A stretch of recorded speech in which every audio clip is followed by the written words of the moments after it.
Namaskar, everybody. Ram here. Today, I want to talk a little bit about this term called sadhana. So, you may have heard this term thrown around a lot when you're hearing things like meditation or within this kind of spiritual modalities, sadhana. So, what is it? So, sadhana is a Sanskrit term. So, it's most commonly used in like Hinduism, Buddhism, and like many other spiritual traditions, and it refers to a disciplined practice or a path that's undertaken with the aim of attaining this sense of a subjective sense of spiritual growth, self-realization, or this like union or yoking, right, with like within this yogic modality, this yoking, this union with the divine. So that word sadhana, it's derived from the root word sad, which means like to accomplish or strive for, strive towards, and it encompasses a wide range of practices like meditation, yoga, chanting, mantra, self-reflection, mindfulness, acts of service, and can be applied to pretty much every aspect of one's life when it is leaning towards and within these spiritual modalities and practices. So these specific practices, they can really vary depending on the individual's spiritual tradition and their personal inclination. So once again, it's a very subjective and personal approach is taken. So it's not really or merely a mechanical or ritualistic activity, but it really comes down to it being a transformative process that involves deep and sincere effort, dedication, and consistency, right? It goes well beyond these external aspects and focuses of the inner journey, and it really aims to purify the mind and cultivate spiritual qualities and deepen one's connection with the divine or the higher consciousness. So through this regular sadhana, right, the practitioners of this seek to develop self-discipline, concentration, clarity of mind, discernment, and a heightened sense of awareness of what is arising within one's own mind, bodies, and environment. Be very sensitive to these things. And I mean sensitive in terms of like recognition, recognizing what is occurring without these kinds of filters that may be in one's mind due to biases. So it provides a framework for spiritual seekers to delve into their inner selves and confront their limitations, and then and within that transcend this egoic mind. So in that realm of self-discovery and the pursuit of this truth, there lies this profound essence that often eludes that restless mind. So it's this path of sadhana, as ancient and timeless practice that really illuminates the way towards this inner transformation and liberation. If we're to really grasp the significance of sadhana, you have to set aside these preconceived notions and move forward on this journey of, say, a profound introspection, right? Once again, that is not colored by biases.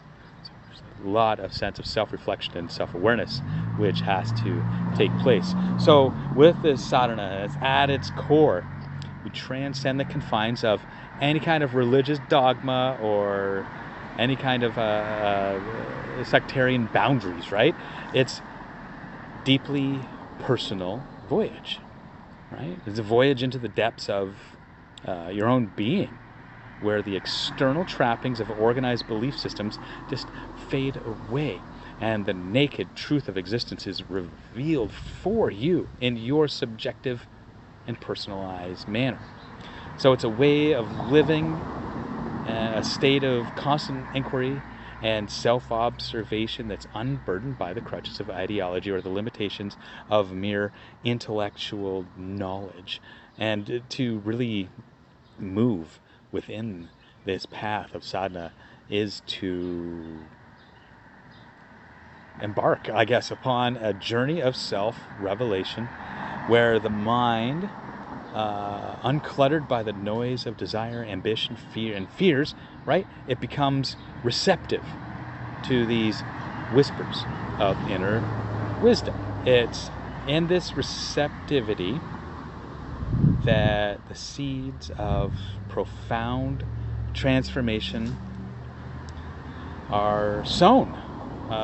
It's through sincere self-inquiry and unwavering attention one discovers the subtle intricacies of our own thoughts, actions, your conditioned responses, and we peel away the layers of illusion that veil the essence of our being. So it really calls for an unwavering commitment to truth, an unwillingness to confront the inherent contradictions and conflicts within ourselves. So it's not a practice of seeking solace in external authorities or succumbing to some seductive allure to spiritual escapism, but rather it really demands an honest and an unflinching examination of one's own conditioning, prejudices, and attachments.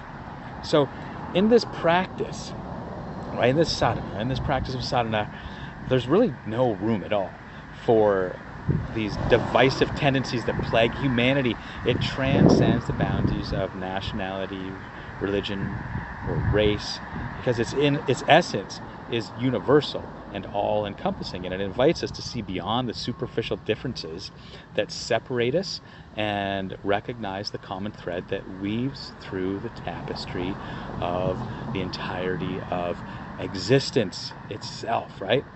So it's really not a means to an end, but an endless process of self-discovery. Though it's not concerned with achieving a future state of enlightenment or salvation, right? It's not about that. It's with an intimate understanding of the present moment. So it's the art of living fully, of embracing the totality of life's joys and sorrows without being ensnared by their transitory nature, right? So when we engage, and to engage in sadhana is to move within and upon this pilgrimage of the self, where the destination isn't, right? It's not a distant shore, but realization that the seeker and the sought are one. It's an invitation to go beyond the limitations of thought and experience the boundless expanses of pure consciousness. And in the absence, right? So in the absence of sadhana, life becomes and is a mere series of fragmented experiences that are devoid of depth and meaning. So there's depth and meaning here and there, but those depth and meaning are occurring within a moment. So when we have these ideas and these experiences of depth and meaning, we have them because we're so present. Now what sadhana does, it helps us to develop it intentionally, consciously, right? So the mind, it remains caught up in the web of its own creation, entangled in the illusions of the past and the future, of pleasure and of pain. And sadhana, it holds the key to unlocking the door to our sense of freedom, where the mind can transcend its own limitations and embrace that timeless reality that lay beyond the mind, right? So I really don't think that, this urgency of sadhana, I don't think it can't be overstated, right? Because it's within the sacred practice that the seeds of true revolution are sown. It's an awakening of intelligence and the transformation of consciousness, and it's the full flowering of love. We've talked about these before, this consciousness, this love, we've talked about this. So it's really an invitation, right, to step beyond the boundaries of the known and dive fearlessly into the vast ocean of the unknown. Reach out to me for more. Namaskar.